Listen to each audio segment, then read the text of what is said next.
Hi, everyone, and welcome to my podcast, That's Life, I Swear. I'm your host, Rick Barron.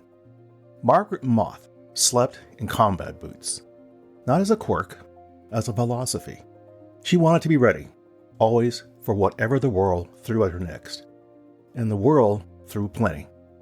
She covered wars on 5 continents, survived a sniper's bullet that permanently changed the way she spoke, and laughed off everyone who called it a death wish.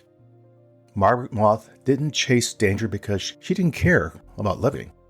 She chased it because she loved life more than anyone else around her. This is the story of Margaret Gipsy Moth, a fearless CNN camera operator. Welcome to That's Life, I Swear. This podcast is about life's happenings in this world that conjure up such words as intriguing, frightening, life-changing, inspiring, and more. I'm Rick Barron, your host. That said, here's the rest of this story. Welcome to Sniper Alley. The van was white, the road was dangerous, and Margaret Moth was exactly where she wanted to be. It was July of 1992, and Sarajevo, in the capital of Bosnia, was in the grip of the longest siege of a capital city in the history of modern warfare. As the former Yugoslavia fractured along ethnic and political fault lines, Bosnia Serb troops had encircled the city, strangling it from the hills above. Journalists from around the world had descended on the blockaded capital to document the horror. Moth, a camera operator for CNN, was among them. She was riding in the network's white van along a stretch of road soldiers had already christened Sniper Alley when the bullet found her. It shattered her jaw. It tore through the base of her tongue. The injuries left her speech permanently slurred, and she would endure 25 surgeries in the years that followed. Now, by almost any measure, she was lucky to be alive. However, gutsy as she was, she went back anyway for more, joking that she needed to return to Sarajevo to find her missing teeth. Margaret resumed covering the conflict as soon as she had recovered. It was, she would say later, simply what she did. Now, for another 15 years at CNN, she continued to point her camera at the cruelty humans inflicted on one another, such as the Chechen War, the U.S. invasion of Afghanistan, and the Civil War in Sierra Leone. The shooting had not broken her. If anything, it had confirmed her sense of purpose. She was born Margaret Annette Wilson on January 30th, 1951, in Gisborne, New Zealand, a small coastal city on the country's North Island. Her mother, Nona, worked in a factory and raised her largely alone. Her father, Raymond, was a bricklayer. Little is known of her childhood, and that obscurity was partly deliberate. The actress Lucy Lawless, who directed the 2024 documentary Never Look Away about Margaret's life, observed that she had compartmentalized her life so thoroughly that very few people knew all the pieces. What is clear is that she set about constructing herself from scratch. She renamed herself after the de Havilland Moth series of light aircraft, particularly those powered by Gypsy engines. She became an avid skydiver, logging more than 800 jumps on a customized square black parachute. She dyed her naturally blonde hair jet black, wore it spiky or heavily teased, and dressed head to toe in black every single day.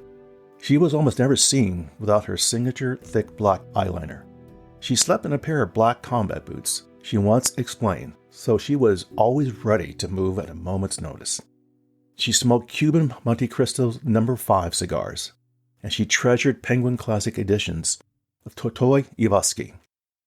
The look was not arrogance, it was armor, identity, and declaration all at once. She was constructing the person she intended to be, and she was doing it deliberately and completely. Now, Margaret's path to journalism was somewhat indirect. She studied photography at the University of Canterbury's Fine Arts School in Christchurch, where a course on moving images sparked a new obsession. She fell in love with cinema and began to see the camera not merely as a recording device, but as a way of perceiving and interpreting the world. She moved to the United States around 1980 and settled in Houston, where she worked in the media department at the University of Texas MD Anderson Cancer Center. She painted houses on the side, and interned at local television station KPRC TV before joining KHOU, a CBS affiliate in 1984. She was hired by CNN's Dallas Bureau in 1990. The timing was lucky. Within months, dozens of CNN staffers were being deployed to cover the Gulf War, and Margaret, without hesitation, volunteered to go and capture the Allied drive to push Saddam Hussein's army from Kuwait. Now, she was considered one of the first female television operators, a distinction she earned by pushing through an industry that openly doubted women could do the work. She had no patience for that kind of thinking, and even less for machismo of any variety. In a marketplace in Iraq after the Gulf War ended, a man shoved her camera into her nose. And like lightning, she smacked a cigarette from his mouth and walked on.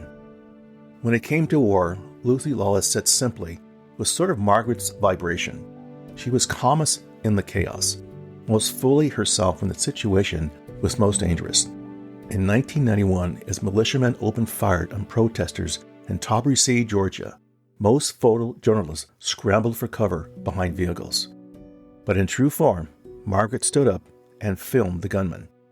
In 2002, as Israeli troops encircled Palestinian leader Yasser Arafat's headquarters following a suicide bombing, she walked right into the compound with a group of medical professionals and came out with an exclusive interview. CNN senior executive Eason Jordan described Margaret as the best qualified and most impressive prospect the network had for covering Sarajevo. Her assignment there began in the spring of 1992, and the attack that nearly killed her that July became a turning point, not just for her, but for the entire news organization. Within hours of the shooting, CNN began overhauling its approach to journalist safety. Here's a list.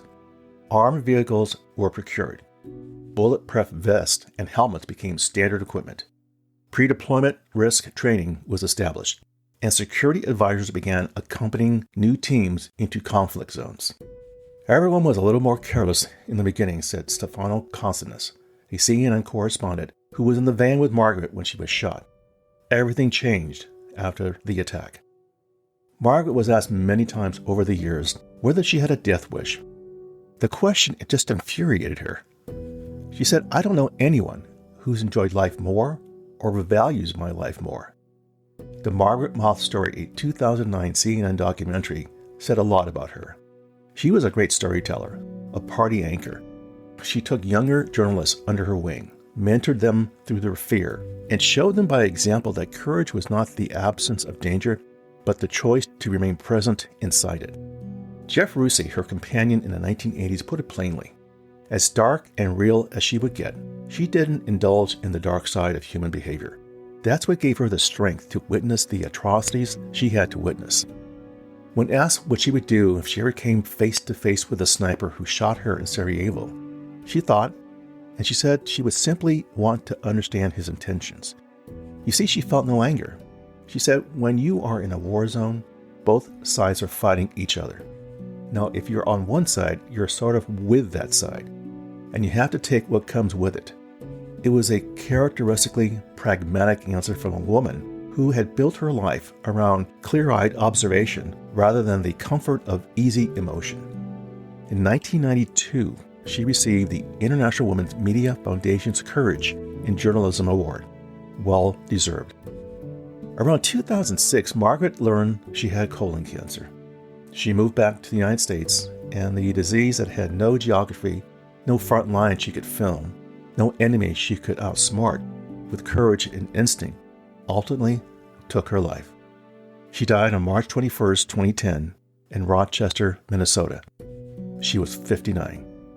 Margaret said, "I would have liked to have gone out with a bit more flair, but I feel like if I can die with dignity, then that's the main thing. I don't think it matters how long you live, as long as you can say that I've gotten everything out of life." By any accounting, she had. In 2024, Lucy Lawless released Never Look Away, a new documentary examining Margaret's extraordinary life. Her former CNN colleague, Joe Duran, who knew her for many years, expressed no surprise at the continued interest. He said, "I think her story will only grow." Margaret herself perhaps had the most fitting summary of her philosophy. Life, she said, was like a game of tennis. You have no choice how that ball comes to you, but it's how you hit it back that counts. And she always hit it back. So what can we learn from this story? What's the takeaway? Margaret Gipsy Moth story resists any simple answer, but that's exactly where its power lies. It forces us to sit with uncomfortable truth about courage, purpose, and the cost of bearing witness. A meaningful life often requires stepping into discomfort, standing close to the truth, and committing to something larger than yourself. You may not control the forces around you, but you can decide how fully and how bravely you engage with them. Margaret did all this and more. Well, there you go, my friends. That's life, I swear. For further information regarding the material covered in this episode, I invite you to visit my website, which can be found on Apple Podcasts, for show notes and the episode transcript. As always, I thank you for the privilege of you listening and your interest. Be sure to subscribe here or wherever you listen to podcasts so you don't miss an episode. And we'll see you soon.